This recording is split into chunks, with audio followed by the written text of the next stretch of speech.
Nós vamos agora trocar de assunto, continuamos na área internacional. O que nós vamos abordar agora é a rejeição do primeiro-ministro de Israel, Benjamin Netanyahu, à criação de um Estado palestino depois da guerra em Gaza. Isso aumentou a tensão fortemente com o governo americano, que defende, pelo menos defende do ponto de vista formal, a possibilidade de 2 estados ali. Quase há um mês, Biden e Netanyahu não conversavam. Isso aconteceu agora nesta sexta-feira. Confira. A busca pela redução de mortes de civis em Gaza e a possibilidade de mais uma rodada de negociações pela soltura de reféns. Segundo o porta-voz da Casa Branca, John Kirby, foram estes os assuntos da conversa. Fato é que o telefonema de Joe Biden para Benjamin Netanyahu vem um dia após o primeiro-ministro israelense rejeitar em público a proposta do presidente americano de criação de um Estado palestino. Netanyahu afirma que Israel precisa controlar a segurança dos territórios.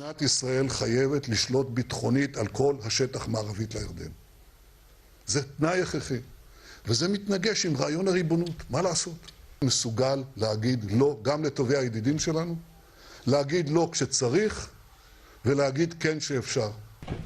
A criação de um Estado palestino é fortemente encampada pelo secretário de Estado americano Antony Blinken, que se encontrou com o primeiro-ministro de Israel na semana passada. O porta-voz do Departamento de Estado disse não haver outra solução para a paz. That is the only way, not just to answer the legitimate hopes, dreams, aspirations of the Palestinian people, but it is also, and this is critical, the only way to provide lasting security for the Israeli people.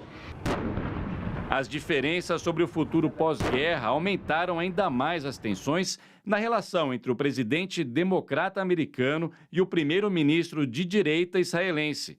O último telefonema entre os dois havia sido no dia 23 de dezembro, em meio às críticas públicas de Biden pelas mortes de civis em Gaza. Biden deu apoio incondicional ao país aliado logo após o 7 de outubro. Depois de mais de 100 dias de guerra, que já deixou milhares de mortes em Gaza, o presidente sofre críticas de sua base progressista nos Estados Unidos em pleno ano eleitoral, o que aumenta a pressão da Casa Branca para que Israel busque operações mais concentradas, com menos mortes e pela sinalização de um plano para quando o conflito acabar. É justamente o que Netanyahu não quer no momento. Alvo de críticas dentro de Israel pelo ataque de 7 de outubro, o premier busca mostrar força para recuperar o apoio interno em meio à pressão pelo retorno dos reféns. Na estimativa mais recente do próprio governo de Israel, 132 pessoas não retornaram, das quais 27 já podem estar mortas. Lorival, começando conosco aqui em São Paulo, tem surgido rachas que até aqui a gente não via, pelo menos em público, dentro do governo israelense. Eu não estou falando nem da sociedade israelense, estou falando mesmo dentro do governo israelense, em função da condução da operação militar em Gaza. Em função dos reféns também, mas em função da própria operação militar. Agora a gente vê com certa, digamos, clareza, já existia, já se comentava, mas é muito claro o racha também com o governo americano em Washington. O que o Netanyahu está querendo? Foi o Henry Kissinger que falou que Israel não tem política externa, só tem política doméstica, né? Significando exatamente isso, que para Israel, sobretudo em situações críticas como essa, surge um instinto, né, de autopreservação existencial que leva realmente a ignorar pressões até mesmo de um aliado tão importante quanto os Estados Unidos. Ele disse ali, né? Nós destacamos bem na reportagem lá do Saulo, eu tenho que dizer não aos amigos. E os Estados Unidos que dão 3,8 bilhões de dólares por ano de ajuda militar para Israel e agora acrescentou mais ajuda e está pedindo 11 bilhões para o Congresso, quando Israel orça em 14 bilhões de seu esforço de guerra este ano, né? Agora, quanto mais fica evidente o fracasso militar do governo Netanyahu, né, em Gaza, depois da falha de segurança que permitiu as atrocidades cometidas pelo Hamas no dia 7 de outubro, mais evidente fica a necessidade do Netanyahu de se contrapor a essas pressões dos Estados Unidos e ser visto como o garante da segurança de Israel. Então, a gente tem aí realmente um paradoxo, né? Quer dizer, os Estados Unidos não têm condições de obter desse governo, com as suas fragilidades políticas internas, concessões na direção que os Estados Unidos necessitam. Foi por isso que o porta-voz do Departamento de Estado, de forma muito antidiplomática, se dirigiu diretamente à população americana, nesse clipe que a gente acabou de mostrar. Ele diz, para o governo israelense e para a população de Israel, é importante, para a segurança da população de Israel, ou seja, ele deu um bypass no governo israelense, falou assim, para a segurança da população de Israel, é importante esse projeto de 2 estados. Mas é importante também para a reputação dos Estados Unidos, que está muito associada a essa matança, né, indiscriminada que Israel está conduzindo na faixa de Gaza. Ninguém questiona o direito de defesa de Israel, mas isso tomou uma proporção totalmente desmedida em relação a um objetivo de guerra, de desmantelar um grupo radical, um grupo armado.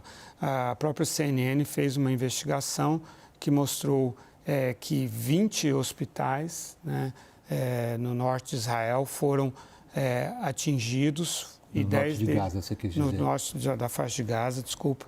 E 10 deles foram diretamente bombardeados por Israel. A situação nos hospitais e de maneira geral na faixa de Gaza é calamitosa. Então não precisava ser assim uma resposta contundente no plano militar. Rubens Barbosa, o que Netanyahu consegue com a postura que até aqui a gente já vê publicamente estabelecida? Ele está assumindo um racha doméstico e um racha com seu principal aliado. Eu acho que ele conseguiu exatamente isso. Hoje, em reunião do gabinete em Israel, um dos ministros pediu a antecipação das eleições para que o Netanyahu possa concorrer e sair do governo. Então, essa posição intransigente do Netanyahu, do primeiro-ministro de Israel, vai contra os seus próprios interesses. Hoje ele falou que a guerra vai durar ainda vários meses, que é outra contradição com a posição americana. Ele está contraditando o governo americano em todas as posições.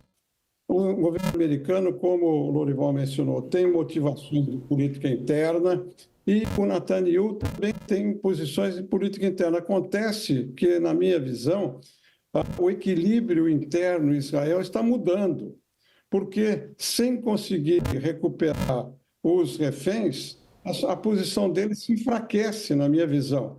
E o pedido de eleição feito hoje é um exemplo disso.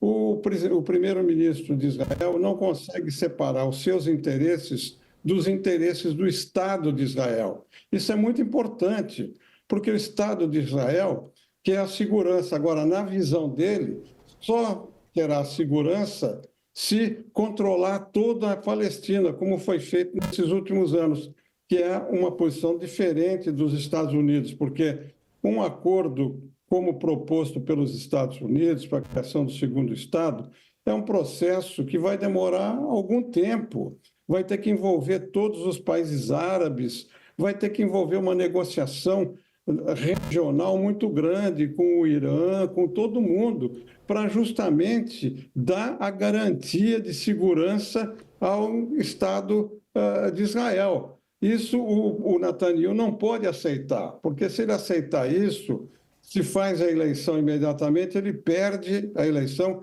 coisa que, na minha visão, vai acontecer, vai haver essa eleição antes do final da guerra, ele vai perder a eleição e vai ser processado pelo tribunal, que tem já a ação novamente garantida e vai ser condenado. Isso é que ele está querendo evitar. Com o aumento do tempo da guerra, a dificuldade de aniquilar como ele queria. O Hamas não está conseguindo. Lá em Israel mesmo se reconhece isso, que é impossível aniquilar ou fazer desaparecer esse grupo terrorista. Então, a posição dele, na minha visão, está se deteriorando gradualmente todos os dias. E a confrontação com o governo americano vai acelerar isso.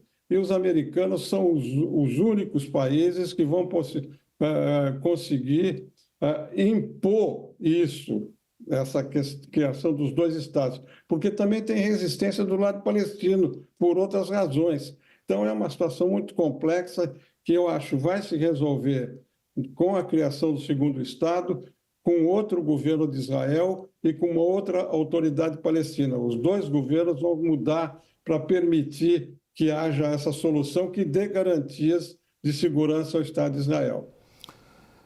Rubens Barbosa, nosso ex-embaixador em Londres e em Washington, muito obrigado do WW pela sua disposição em participar da nossa roda e boa noite para você aí em Miami, Rubens. Boa noite, obrigado aí mais uma vez pelo convite. Lorival, muito obrigado, Lorival, pela presença aqui conosco na bancada. Boa noite, bom fim de semana. Boas férias. Obrigado, até o dia 29. O WW fica por aqui, uma boa noite, bom fim de semana a todos.